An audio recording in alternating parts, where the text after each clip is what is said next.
こんにちは、みすずです。今日は豚肉入りの昆布巻きをご紹介します。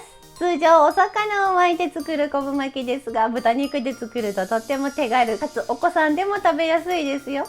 薄切り肉と昆布をくるくる巻いていく断面渦巻きな昆布巻きです。昆布がたっぷり食べられます。味付けもシンプルで、昆布の戻し汁とお醤油だけで炊いていきますよ。食べてみたいと思ったら評価ボタンとチャンネル登録していただけると嬉しいです。材料はこちら。今回は豚もも薄切りを使いますが、バラ肉などでも OK ですし、塊肉でも美味しいです。私の過去ブログで豚バラ塊で作った昆布巻きがあるので、概要欄にリンク貼っておきますね。塊肉だとちょっと煮込み時間が長くなるので、ブログでは圧力鍋で炊いています。今回は薄切りなので、厚手の鍋だったら何でも大丈夫ですよ。では作り方です。まずは昆布を戻していきましょう。この年末の時期だと昆布巻き用の大きい長い昆布があるので、そちらを使っていきます。日高昆布を3本 55g のものを使用してます。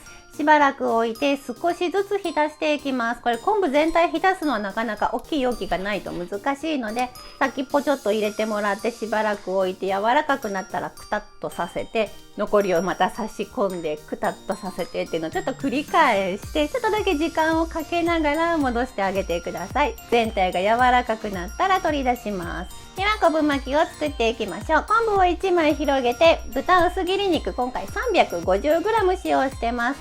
豚肉の幅に合わせて縦半分に昆布の幅をカットしてもらっても OK です。今回は切らずにいきますね。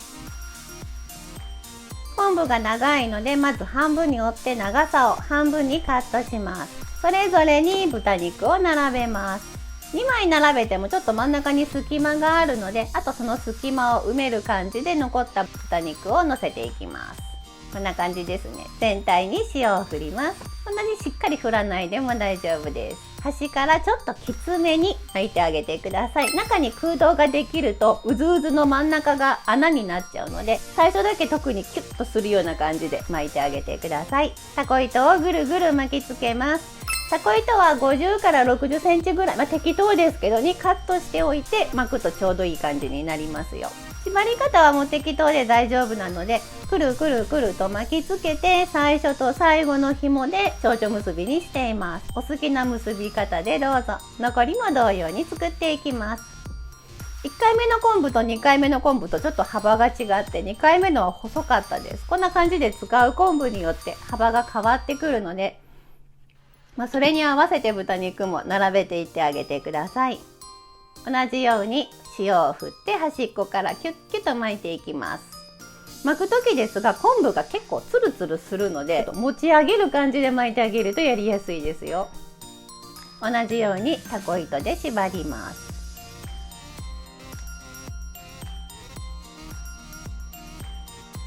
タコ糸の代わりにかんぴょうなどでも OK です。3枚目、これが最後ですね。同じようにカットして豚肉を乗せていきます。もう最後なので、残った豚肉を全部乗せちゃったので、ちょっとこれだけお肉が多めになりました。お塩を振って同じように巻いていきます。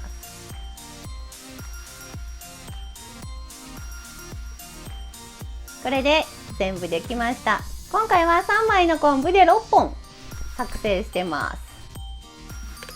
こんな感じで一番最初に巻いたのが左側の手前2つなんですが、ちょっと細めで、最後のがちょっと太めになってます。こんな感じで煮ていきます。では炊いていきます。厚手の鍋でちょっと大きめのものを使ってあげてください。これはストーブ鍋の26センチです。このように昆布巻きが1段で全部入るようなサイズの鍋を使ってあげると、全ての昆布巻きが煮汁に浸かるので炊きやすいですよ。巻き終わりを下にして並べ入れます。ここに昆布の戻し汁を 200cc とお醤油を加えます。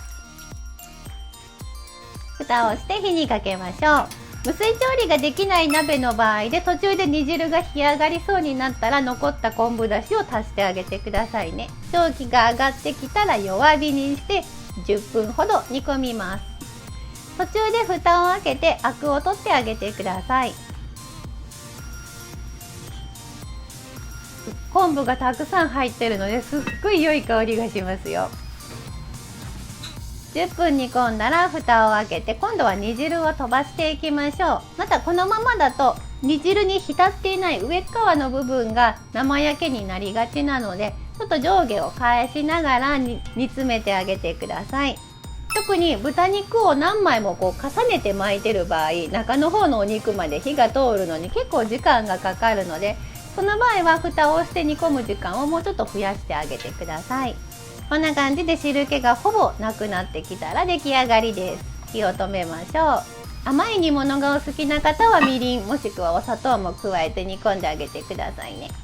火を止めた状態で蓋をして10分ほど置いて味をなじませて取り出します。また熱々だと切りにくいので、しっかり冷ましてからの方がカットしやすいですよ。取り出して糸を外し、お好きなサイズに切っていきます。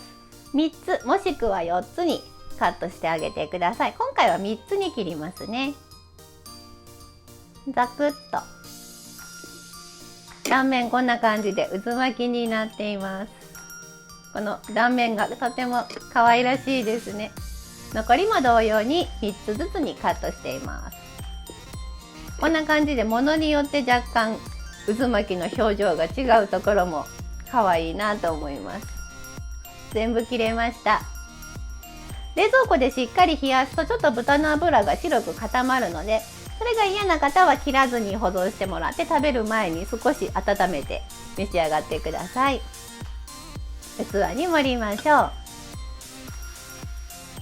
お鍋に少し残っていた煮汁の残りをかけて、あと細ネギの小口切りを散らして出来上がりです。最後まで見てくださりありがとうございました。昆布がたっぷり食べられる豚肉の昆布巻きです。お肉の昆布巻きだと結構作りやすいので、ぜひぜひお試しください。豚薄切り肉と昆布が合わさってとっても美味しい、あと昆布のザクザクした食感が楽しい昆布巻きですよ。また詳しいレシピやブログにも書きますので、そちらも見てくださると嬉しいです。食べてみたいと思ったら評価ボタンとチャンネル登録していただけると嬉しいです。これが今年最後の投稿になります。本年度も1年間ありがとうございました。良いお年をお迎えください。ではまた。